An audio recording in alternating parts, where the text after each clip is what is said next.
Bakit nga ba hindi tinatamaan ng lindol ang Palawan?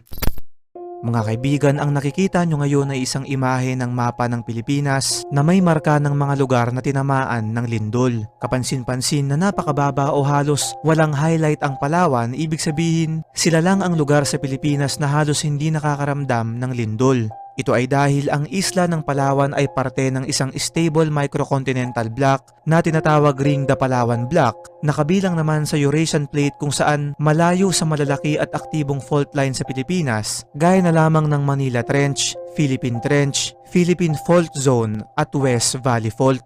Hindi sila sobrang immune sa lindol pero napakaliit ng tsansang maranasan nila ang bagay na to kung saan simula noong 2015 ay nasa 5 maliliit na lindol pa lamang ang tumatama sa kanila. Maaari din nilang maramdaman ang malalakas na lindol sa ibang parte ng Luzon pero hindi gaanong malakas ang intensity nito pagdating sa kanila. Ngayon mga kaibigan, alam nyo ba na may isang lumang kwento ang mga lokal sa Palawan na ang dahilan daw kung bakit hindi sila tinatamaan ng malalakas na lindol ay dahil ang kanilang isla ay protektado ng mga engkanto at diwata.